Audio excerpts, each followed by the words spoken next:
ሰይድ አዲሷ ሚስት በዚህ ባህሪሽ እንዴት ነው ሰይድ ሊወድሽ የሚችለው? ሱመያ ጋር ኑሮ ሮዛን አይቶ እንዴት ነው አንቺ ጋር መኖር የሚችለው? አዩ እንኳን አቅል አላት፣ አንዳንዴ ሾቅ ያረጋታል እንጂ ሰይድ ጋር ሰው ሲጠጋ። አሰላሙ አለይኩም ወራህመቱላሂ ወበረካቱ። እንደውም የሌላ እምነት ተከታይ ሰላም፣ እንዴት ናቸው? እንግዲህ የሰይድ ሚስት እምቡር እያለች ናት። እኔ ምንም ጥላቻም አላቅሽም፣ ሲጀመር ልጣላሽም አልችልም፣ ልጣላሽ ምክንያትም አይኖረኝም። ግን እንደ ሴት እንደምታገናዝብ ሴት ብትሆኚ ጥሩ ነው። ይሄ ልጅ ምን ይለኛል፣ ይታዘበኛል ወይ? እንደዚህ እኔ ትላንትና እኔ ከአንተ ምንም አልፈልግም ብዬ ሚዲያ ላይ አውርቷል። እውነት የሚሆን ውሸት እንግዲህ እንደዚህ ብዬው ዛሬ ላይ ለጨርቅ እንደዚህ የምሆነው ምን ይለኛል? ሌላ ኦዲየንሶቹን ታዩ፣ ምን ይለኛል ይሄ ሰውዬ፣ ይታዘበኛል፣ እውነት ለጥቅም ነው የቀረብኩት፣ እውነት ፍቅሩን ፈልጌ ነው ብለሽ ራስሽን ጠየቀሻል? መጀመሪያ በሰው ጣታችን ከመቀሰራችን በፊት 3ቱ ጣት ወደኛ ነው የሚቀሰረውና አሁን አንቺ ንብረቴን ዘረፈች ሮዛ ብለሽ ልደበድቢያት የምትነሹ ማለት ነው። ሮዛ ለምን ወሰደች፣ እንዴት ልደፍር ቻለች ብለሽ ያንን አንቺ ራስሽን ጠይቀሽ መልሱን ማግኘት ትችይ ነበር። ሰይድ ሮዛን ይወዳታል፣ እንደገና ደግሞ ሱመያን ይወዳታል። ሮዛን ለመቅጣት ብሎ ነው አንቺ ላይ እየተጫወተ ያለው። አንደኛ ሴት ልጅ ራሷን ስታከብር ሌላ ሰው ያከብራታል ማለት ነው። አንቺ ገና ኒካ ሳይታሰር ወንድ ልጅ በእጅሽ ማስገባት ራሱ ብላቱን አላወቅሽበትም። ገና ብዙ ይቀርሻል።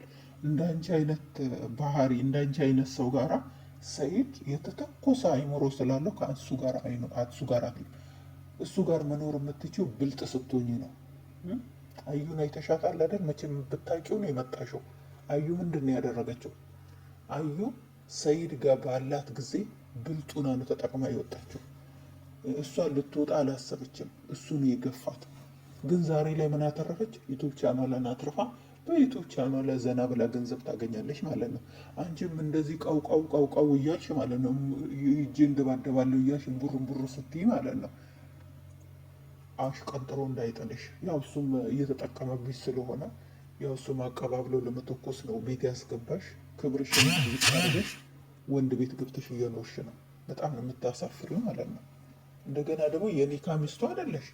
ልጅቷ ለምን ወሰደች? ሰይድን ስለምታውቀው፣ ሰይድን ስለምትወደው፣ በመሀላቸውም ሱመያ ስላለች ልጆች ስላሉ ወስዳ ለሰይድ ልጆች ሰጠች። እሱ ደግሞ 100% እሱም ደስተኛ ነው፣ በጣም ደስተኛ ነው ሰይድ። እንግዲህ ሮዛ ያሳስረኝ ሆኖ እያስፈራኝ ነው፣ እፈራለሁኝ፣ እኔ እስር ቤት እፈራለሁ፣ ቤተሰቦች እዚህ አካባቢ የሉም ብላ እየፈራች ነው። ሰይድ እንደዚህ አይነት ስብዕና የለውም። እንኳን አንቺን እስር ቤት ሊያስገባ አይደለም፣ አዩ ራሱ ስንት ነገር ጥርስን የሚያክል ነገር አውልቃ ራሱ እስር ቤት እንዳትገባ እሱ ነው ያደረጋት ማለት ነው። ብር ካለ በሰባዊ መንገድ አለ። የልጁም ጥርስ አልተተከለም፣ እሷም እስር ቤት አልገባችም፣ እሱም አልከሰሳትም። ለምንድን ነው? ሰይድ እንኳን ሀገር ውስጥ ከሀገር ውጭም እጁ አለበት፣ እጁ ረጅም ነው። ለዛ ያሮዛ ሀቢቢ አንቺ ትክክል ነው ያረሸው። በአጋጣሚ በአንቺ ስበብ ሆኖ እሱም ልጆቹ እንዲለብሱ ሆነለት፣ ደስተኛ ነው። ልፋቱን በከንቱ አልቀረም። ጓጉቶ ልጆቼ ለብሰው ያለው ብሎ ጓጉቶ መርጦ የገዛላቸው ልብስም በከንቱ አልቀረም። ልጆቹ ለበሱለት፣ ሚስቱ እጁም ገባ። ምንድን ነው ያለችው ሱመያ? ሽቶ አጓጉቶኛል፣ ሽቶ በጣም ደስ ብሎኛል፣ የሌሊት ልብሱ በጣም ደስ ብሎኛል፣ የልጆቹ ልብስ ደግሞ ይብስ አጓጉቶኛል አለች።